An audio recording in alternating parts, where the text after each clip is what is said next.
तो आज हम बात करेंगे एक ऐसी बीमारी के बारे में जो कि हमारे इंडिया में की एक मेजर प्रॉब्लम बन गई है। आज क्या है, हमारे इंडिया में, भारत में या अदर कंट्रीज में भी हर घर में एक मरीज तो उस बीमारी का मिलेगा ही। उस बीमारी का नाम है मधुमेह, शुगर, डायबिटीज। हाँ, इस बीमारी के मरीज हर घर में मिलेंगे और यह बीमारी हमारी इंडिया की सबसे मेजर प्रॉब्लम बन गई है, क्योंकि यह एक ऐसी बीमारी है जो लाइफ टाइम चलने वाली बीमारी है। इसमें अगर डॉक्टर मेडिसिन सजेस्ट करते हैं तो ये ऐसी नहीं है कि हम मेडिसिन खा लेंगे और ये बीमारी चली जाएगी। यह बीमारी, इसकी मेडिसिन भी अगर आप खाओगे तो कंटिन्यू चलेगी। जब तक आपका जीवन है तब तक ये मेडिसिन आपको खानी पड़ेगी। और ये ऐसा भी नहीं है कि आपको एलोपैथी से आराम भी मिल जाएगा। ऐसा कुछ नहीं है, आपको कंटिन्यू खाना पड़ेगा। और फिर भी अगर आपने अपनी डाइट पर कंट्रोल नहीं किया तो यह इसका लेवल बढ़ता ही जाएगा। फिर धीरे धीरे आपको इंसुलिन इंजेक्शन लगने लगेंगे। तो यह बीमारी एक बहुत ही मेजर प्रॉब्लम बन गई है।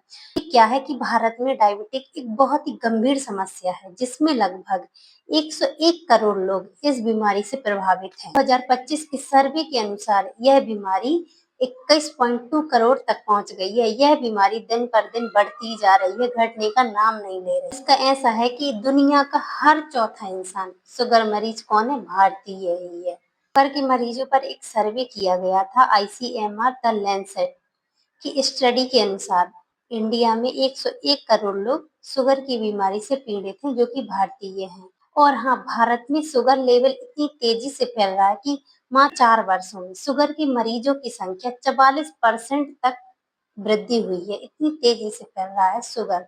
फिर भी हम लोग अभी तक सचेत नहीं हुए हैं। फिर भी हमें लगता है कि डॉक्टर के पास जाएंगे, वो मेडिसिन ही देंगे और हमेशा खाएंगे कंटिन्यू, और क्या।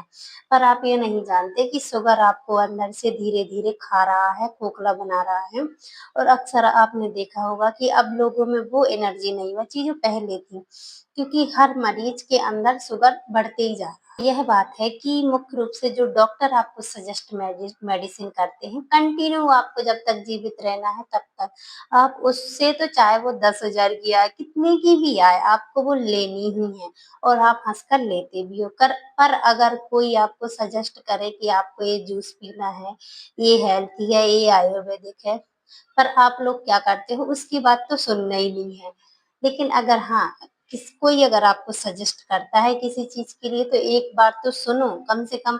जो जिंदगी भर यूज करना है जो मेडिसिन, किसी और के कहने से कम वो चीज अगर आप 6 महीने यूज कर लो, अगर आपको चेंजमेंट लगे, तो आप फिर तो बहुत ही अच्छा है। और एक ऐसा प्रोडक्ट है जिसके बारे में मैं बात करूंगी कि आपको उसको लेने से मात्र 3 से 6 महीने में आपका शुगर लेवल नॉर्मल आ जाएगा। तो वो प्रोडक्ट है आरसीएम का मधु संयम रस। यह रस मुख्य रूप से जिसको डायबिटीज या शुगर है उनके लिए बनाया ही गया है, उनके लिए यूज के लिए किया गया है। इस रस का उद्देश्य यह है कि हमें डायबिटीज को कम करके रहना है। और यह आरसीएम द्वारा पेश किया गया एक हेल्थ सप्लीमेंट है। और जो ये जूस है, ये आपके शरीर के जो मेटाबॉलिज्म होता है उसको मेंटेन करने में हेल्प करता है, क्योंकि मेटाबॉलिज्म अच्छा रहेगा तो अपने आप अंदर के जो ऑर्गन है वो अपने आप हेल्थी होने स्टार्ट हो जाएंगे। जाने कि यह रस ब्लड शुगर को कंट्रोल कैसे करता है। यह रस ब्लड में शुगर के स्तर को संतुलित यानी कि बैलेंस बनाने में मदद करता है। इस रस में जो कड़वे और कसैले तत्व मिलाए जाते हैं वो हमारी कार्बोहाइड्रेट और मेटाबॉलिज्म को सुधारते हैं। होता क्या है, जिससे जो हम खाना खाते हैं तो जिसको शुगर होती, खाने के बाद शुगर लेवल एकदम से अचानक से बढ़ जाता है। पर इसमें जो कसैले तत्व होते हैं वो कार्बोहाइड्रेट मेटाबॉलिज्म को मेंटेन करके रखते हैं, और जिससे क्या होता है कि खाने के बाद शुगर लेवल अचानक से नहीं बढ़ता है, लेवल में रहता है। इंसुलिन संवेदनशीलता वो है कि हमारे अंदर पेनक्रियाज नाम का एक ऑर्गन होता है जो कि इंसुलिन सीक्रेट करता है। तो जब यह रस हम पीते हैं तो जो इंसुलिन हमारी हाई लेवल पे, जिसको शुगर बढ़ जाता है, इंसुलिन ज्यादा सीक्रेट होने लगता। तो जो पेनक्रिया इंसुलिन ज्यादा सीक्रेट करती है, तो जैसे ही हम यह जूस पीने लगते हैं, पेनक्रियास को लेवल में इंसुलिन सीक्रेट करने के लिए हेल्प करता है इसका ऑक्सीडेटिंग स्ट्रेस। अब आइए, ऑक्सीडेटिंग स्ट्रेस क्या है। तो क्या होता है कि जो शुगर के कारण हमारे शरीर के अंगों ऑर्गन्स पर जो स्ट्रेस होता है, जो तनाव पड़ता है, तनाव को कम करने के लिए इसमें एंटीऑक्सीडेंट होता है, जो कि हमारे हार्ट, किडनी और नर्व के शुगर से जो उन्हें नेगेटिव असर पड़ेगा, जो दुष्प्रभाव होगा, उन्हें यह बचाने में मदद करता है। एनर्जी लेवल इंक्रीज करता है। अब एनर्जी लेवल इंक्रीज कैसे करता है? क्योंकि क्या होता है कि आपने देखा होगा कि जितने भी शुगर मरीज होते हैं, उन्हें हमेशा थकावट बनी रहती है, वीकनेस बनी रहती है।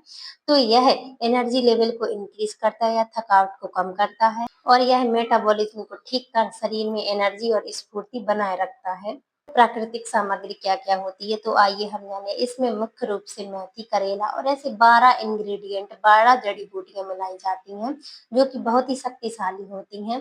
बिटर गार्लिक यानी कि करेला। करेला एक प्राकृतिक रूप से शुगर कंट्रोल करने के लिए बनाया गया है। लोग कहने लगते करेला का जूस पियो, तो इस रस में करेला मिलाया जाता है, जो कि हमारे शुगर लेवल को कंट्रोल करता है।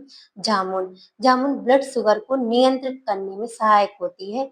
करेला कम करता है या ब्लड शुगर को लेवल में बनाए रखता है, यानी कि जो पैनक्रियाज है वो ज्यादा इंसुलिन सीक्रेट कर रही है, तो उसे लेवल में रखने के लिए यह काम करता है। मेथी तो किसी के घर में भी मिल जाएगी। मेथी पाचन और शुगर को कंट्रोल में करती है। और गुरमे और नीम। गुरमे और नीम एक ऐसी है कि आपने देखा होगा कि जिसको भी शुगर होती है, उसे मीठा खाने की क्रेविंग, मीठा खाने को इतना लगता है कि मैं कितना खाऊं। तो गुरमे करती क्या है कि जिस इंसान को मीठा खाने को लगता है, उसकी क्रेविंग को यह कम करती है। इसमें बहुत सारी शक्तिशाली जड़ी बूटियां मिलाई जाती हैं, जैसे कि मैंने बताया ही है, और आपको भी पता होगा ये सारी जड़ी बूटियां शुगर के कंट्रोल के लिए बहुत अच्छी हैं। बस मेरा यही कहना है कि आप इसे एक बार यूज करें। अगर आपको नहीं फायदा होता तो मत यूज करो, पर मेरे कहने से 3 से 6 महीने इसको यूज करके देख लो। जिंदगी भर की टैबलेट खाने से अच्छा है कि आप इसे 3 से 6 महीने यूज करके देखो। तो अब इसको लेना कैसे है? आमतौर पर क्या करना है कि 30 ml रस को गुनगुने पानी के साथ लेना है, और इसका अच्छा रिजल्ट पाने के लिए हमें खाली पेट लें तो और अच्छा है, दिन में 2 बार।